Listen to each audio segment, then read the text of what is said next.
हाँ बेटा, तो आज हमें ईएमआई का सेकंड लेक्चर डिस्कस करना है और मैंने आपको बोला था कि आज हम पढ़ने वाले हैं क्या, फैराडेज लॉ। ठीक है, बहुत इंपॉर्टेंट टॉपिक है फैराडेज लॉ। ठीक, अगर बेटा हम फैराडेज लॉ की बात करते हैं, हाँ बेटा, तो अगर हम फैराडेज लॉ की बात करते हैं तो फैराडेज साहब ने हमें दो लॉ दिए थे ईएमआई को समझाने के लिए। पहला लॉ इन्होंने जो बताया था वो ये डिफाइन करता है कि किसी भी सर्किट में इंड्यूस करंट कब आता है, और सेकंड लॉ डिफाइन करता है कि कितना आता है। ठीक है, फर्स्ट लॉ क्या डिफाइन करेगा कि बेटा इंड्यूस करंट कब आएगा, और सेकंड लॉ क्या डिफाइन करेगा कितना आएगा। ठीक है, इन दोनों का हम डिस्कस करते हैं। फर्स्ट हम ऑलरेडी डिस्कस कर चुके हैं कि इंड्यूस करंट या इंड्यूस ईएमएफ कब आता है। तो जब भी किसी सर्किट से पास होने वाले फ्लक्स को चेंज किया जाता है तो उस सर्किट में एक ईएमएफ आ जाता है, उस ईएमएफ को बोलते हैं induce EMF. When there is a change in magnetic flux passes through a circuit और coil, then an EMF is obtained which is called induced EMF, and the amount of induced EMF is small is induced EMF, and the amount of induced EMF is directly proportional to rate of change in flux with respect to time। क्या, time rate of change in flux. ठीक है, जैसे जैसे time के साथ flux change होगा EMF produce होता है। जैसे मैं प्रोपोर्शनल का साइन हटाता हूँ, यहाँ पर एक कांस्टेंट आता है के, और के कांस्टेंट की एक्सपेरिमेंटल वैल्यू यहाँ पर क्या हो जाती है बेटा, 1 हो जाती है। बट ध्यान देने वाली बात यह है कि यहाँ पर हमारे पास एक नेगेटिव टर्म आ रही है। अब ये नेगेटिव टर्म क्या होती है बेटा, इसकी हम बात करते हैं। जैसा कि मैंने आपको बताया था लास्ट क्लास में, हम लेंजेस लॉ पढ़ चुके हो। लेंज लॉ में हमने पढ़ा था कि जो इंड्यूस ईएमएफ या इंड्यूस करंट आता है वो अपने ही क्रिएटर का अपोज करता है। तो यहाँ पर ये जो इंड्यूस ईएमएफ आ रहा है, माइनस क्या बता रहा है, अपोजिंग प्रॉपर्टी। अगर फ्लक्स बढ़ रहा है तो बढ़ने का अपोज करेगा, और फ्लक्स डिक्रीज हो रहा है तो डिक्रीज होने का अपोज करेगा। इनडायरेक्टली जो इंड्यूस ईएमएफ प्रोड्यूस होता है सर्किट में, वो उसके ही क्रिएटर का क्या करने लगता है बेटा, अपोज करने लगता है। ठीक है, ये क्या होता है मेरे पास, फैराडेज लॉ ऑफ ईएमआई होता है, Faraday's law of electromagnetic induction होता है। ठीक है, चलिए अब अगर हम बात करते हैं बेटा यहाँ पर इसके एप्लीकेशंस की, तो इसकी एप्लीकेशंस क्या क्या हो जाती है हमारे पास, देखें।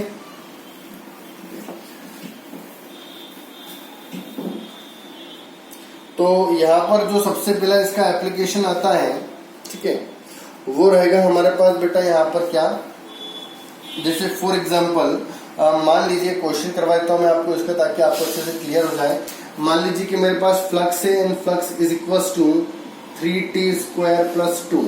ठीक है, आपसे बोला गया t इज इक्वल्स टू 0 से लेकर t इक्वल्स टू 1 में कितना फ्लक्स प्रोड्यूस हो रहा है। ठीक है, कितना ईएमएफ आ रहा है। तो ईएमएफ का फॉर्मूला क्या होता है बेटा, -ΔΦ/Δt। ठीक है, एवरेज की अगर हम बात करें, इंस्टेंटेनियस की बात करते हैं तो dΦ/dt, this is the instantaneous. ठीक है, बट हमें एक इंटरवल में पूछा गया है, इसका मतलब हमें क्या निकालना है बेटा, यहाँ पर एवरेज निकालना है। तो इंड्यूस ईएमएफ हो जाएगा -ΔΦ/Δt।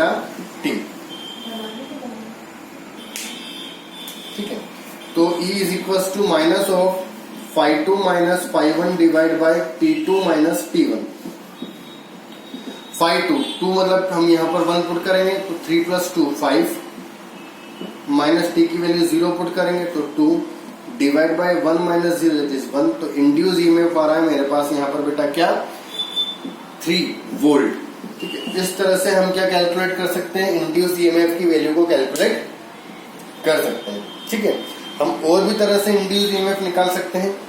ठीक, डिफरेंट क्वेश्चन में इंड्यूस ईएमएफ की वैल्यू डिफरेंट होती है। चलिए अब यहाँ पर कुछ लेंजेस लॉ के क्वेश्चन की प्रैक्टिस कर लेते हैं, मतलब करंट की डायरेक्शन हम प्रैक्टिस कर लेते हैं, किस तरह से करंट की डायरेक्शन निकाल पाएंगे। तो मान लीजिए कि मेरे पास एक करंट कैरिंग वायर है, इस करंट कैरिंग वायर में करंट फ्लो हो रहा है I, और यहाँ पर रखा हुआ है मेरे पास एक लूप, इस लूप में कोई करंट नहीं है। अभी अगर मैं आपसे पूछूं कि बताओ क्या इसमें इंड्यूस करंट आएगा, तो आपका आंसर क्या होना चाहिए, आपका आंसर होना चाहिए नो, इसमें कोई इंड्यूस करंट नहीं आएगा। क्यों, क्योंकि यहाँ पर जो करंट है बेटा अभी कांस्टेंट है। अगर करंट कांस्टेंट है तो इसकी जो मैग्नेटिक फील्ड जिससे क्रॉस हो रही है, क्रॉस वाली, वो भी कांस्टेंट होगी। बट जैसे ही मैं इस करंट को इंक्रीज कर देता हूं, करंट को इंक्रीज करते ही इससे क्रॉस होने वाली क्रॉस मैग्नेटिक फील्ड भी बढ़ने लगती है। इसका मतलब मैं बोल सकता हूँ मैग्नेटिक फ्लक्स चेंज हो रहा है, और जब मैग्नेटिक फ्लक्स चेंज हो रहा है तो ये क्या चाहेगा भाई, इंड्यूस करंट जो प्रोड्यूस होगी वो क्या चाहेगी कि मैग्नेटिक फ्लक्स चेंज नहीं हो। मतलब अगर इसको इंक्रीज करने से क्रॉस बढ़ रहा है तो करंट क्या चाहेगी, क्रॉस नहीं बढ़े। अब क्रॉस कब नहीं बढ़ेगा बेटा, जब ये क्या प्रोड्यूस करने लगे, डॉट। क्रॉस को कम करने के लिए क्या प्रोड्यूस करेगी, डॉट। और डॉट का मतलब क्या होता है, मैग्नेटिक फील्ड लाइंस आउटवर्ड, और आउटवर्ड का मतलब क्या होता है बेटा, नॉर्थ पोल। आउटवर्ड का मतलब होता है नॉर्थ पोल, जो नॉर्थ पोल से बाहर निकलती है। तो यहाँ पर जो इंड्यूस करंट आएगी वो किस डायरेक्शन में होगी, एंटी क्लॉकवाइज डायरेक्शन में। किस डायरेक्शन में, एंटी क्लॉकवाइज डायरेक्शन में। ठीक है, और एग्जांपल लेते हैं, मान लेते हैं कि मेरे पास यहाँ पर एक लूप है और इस लूप में करंट जो है आई वो डिक्रीज हो रहा है, और यहाँ पर मैंने एक सर्कुलर लूप रख दिया। इस सर्कुलर लूप में करंट की डायरेक्शन क्या होगी, तो बड़ा सिंपल सा कॉन्सेप्ट, यहाँ पर भी क्रॉस मैग्नेटिक फील्ड होगी और वो क्रॉस मैग्नेटिक फील्ड टाइम के साथ डिक्रीज हो रही है। अगर क्रॉस डिक्रीज हो रहा है तो ये क्या चाहेगा, क्रॉस डिक्रीज नहीं, खुद से क्रॉस प्रोड्यूस करेगा। और क्रॉस का मतलब क्या होता है, मैग्नेटिक फील्ड इनवर्ड जा रही है। इनवर्ड किस में जाती है बेटा, साउथ में। साउथ मतलब यहाँ पर करंट की डायरेक्शन क्लॉकवाइज हो जाएगी। ठीक है, तो इस तरह से बेटा हम यहाँ पर करंट की डायरेक्शन को कैलकुलेट कर सकते हैं। एक दो क्वेश्चन जो टेक्स्ट बुक में दे रखे, जैसे फॉर एग्जाम्पल मान लीजिए कि यहाँ पर एक क्रॉस मैग्नेटिक फील्ड है। इस क्रॉस मैग्नेटिक फील्ड में यहाँ पर एक सर्कुलर लूप है, अंदर एंटर कर रहा है। जब ये सर्कुलर लूप अंदर एंटर करेगा तो क्या होगा, अंदर ट्रेवल करेगा तो क्या होगा, बाहर निकलेगा तो क्या होगा। तो बड़ा बड़ा सिंपल सा कॉन्सेप्ट है। जब ये सर्कुलर लूप के अंदर एंटर करेगा, जैसे इसे अंदर जाएगा क्रॉस फील्ड, इससे क्रॉस होने बढ़ती जाएगी। क्रॉस फील्ड बढ़ेगी तो क्या चाहेगा कि नहीं, डॉट प्रोड्यूस करेगा। डॉट प्रोड्यूस करेगा मतलब एंटी क्लॉकवाइज। जब ये अंदर घूमेगा तो मैग्नेटिक फ्लक्स तो सेम है, जितना है उतना है उतना है उतना है, तो यहाँ पर कोई करंट नहीं हो। और जैसे ये बाहर निकलना शुरू हो जाएगा, यहाँ पर करंट की वैल्यू 0 होगी, और जैसे ये बाहर निकलना शुरू हो जाएगा, बाहर निकलते ही क्रॉस वाली फील्ड डिक्रीज होगी। क्रॉस वाली फील्ड डिक्रीज होने से चाहेगा क्रॉस इंक्रीज हो। क्रॉस इंक्रीज करने के लिए साउथ पोल मतलब एंटी क्लॉकवाइज करंट फ्लो करना शुरू कर देगा फ्लो। ठीक है, तो ये क्या हो गया बेटा हमारे पास लेंजेस लॉ पे बेस्ड कुछ क्वेश्चन। तो इस तरह से हम करंट की डायरेक्शन को फाइंड कर सकते हैं। कुछ और भी क्वेश्चन दे रखे हैं, जैसे फॉर एग्जांपल मान लीजिए, ठीक है, कि मेरे पास एक क्रॉस फील्ड है, या डॉट आप चाहो तो डॉट भी एज्यूम कर सकते हैं। मेरे पास एक क्रॉस फील्ड है, इस क्रॉस फील्ड में एक एरिया है जो ऐसा एक लूप है ऐसा है, और सडनली लूप एक्सपांड होकर सर्कुलर बन जाता है। ये लूप एक्सपांड होकर सर्कुलर बन जाता है, तो क्या होगा, कौन सा करंट होगा, होगा तो नहीं होगा, नहीं होगा तो क्यों नहीं होगा, होगा तो डायरेक्शन क्या होगी। तो जैसे बेटा ये सर्कुलर फॉर्म लेता जाएगा, होगा क्या, इसका एरिया ऑफ क्रॉस सेक्शन बढ़ेगा, फील्ड बढ़ती जाएगी, क्रॉस फील्ड बढ़ रही है तो चाहेगा डॉट प्रोड्यूस करे। डॉट मतलब एंटी क्लॉकवाइज, तो यहाँ पर कौन सी करंट फ्लो लगेगी बेटा, एंटी क्लॉकवाइज। तो इस तरह से हम क्या कर सकते हैं, यहाँ पर इंड्यूस करंट की वैल्यू को फाइंड कर सकते हैं। ठीक है, चलिए अगला जो टॉपिक बेटा आपका यहाँ पर आता है, इट इज मोशनल ईएमएफ। क्या होता है बेटा, मोशनल। अब ये मोशनल ईएमएफ क्या होता है बेटा, ऐसा ईएमएफ जो किसी भी कंडक्टर में प्रोड्यूस होता है due to its motion.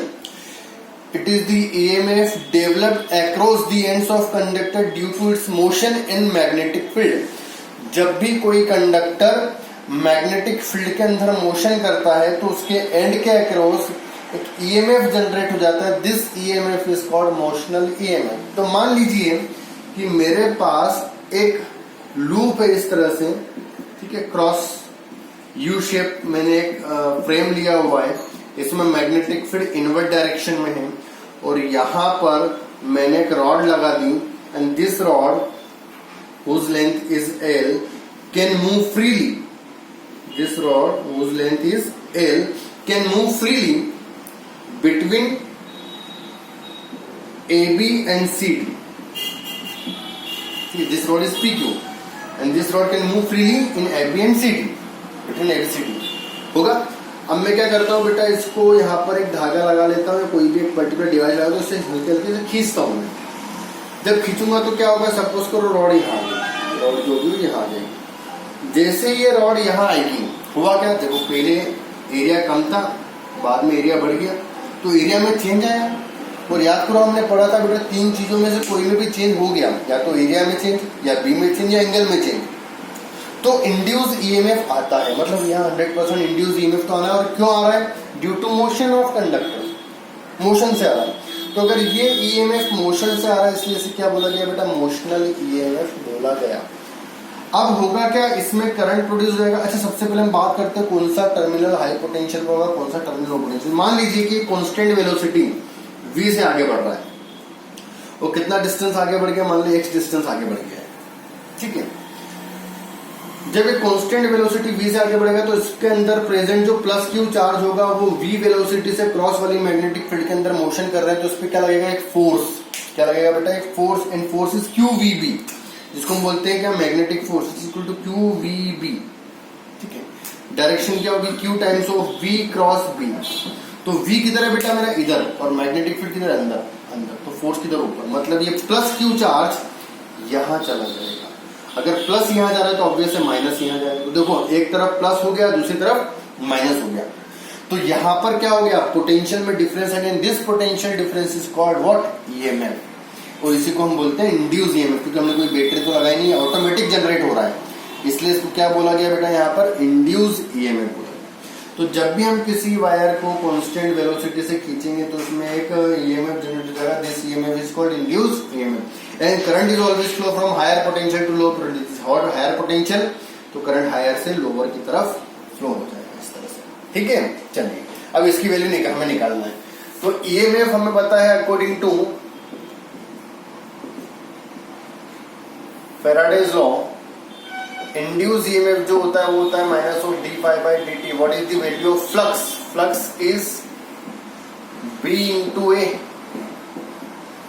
B तो कांस्टेंट है, D A by D T minus B. A क्या हो जाएगा बेटा? Area. Length into breadth, length into breadth minus B. L constant है, D X by D T. And what is D X by D T? Velocity. Minus of BLV. This is called induced EMF. Minus will represent what? It opposes the motion of conductor. जो induced EMF produce हो रहा है वो क्या चाहेगा बेटा? Conductor motion नहीं करे, मतलब उसका क्या करेगा? अपोज करेगा, ठीक है। तो ये क्या हो गया बेटा मेरे पास? इंड्यूस्ड EMF जो मोशन से डेवलप हो रहा है, इसलिए इसको हमने क्या बोल दिया? Motional EMF, correct. चलिए, अब इसके बारे में थोड़े और इन्फॉर्मेशन हम नेक्स्ट क्लास में लेंगे। आज के लिए इतना ही।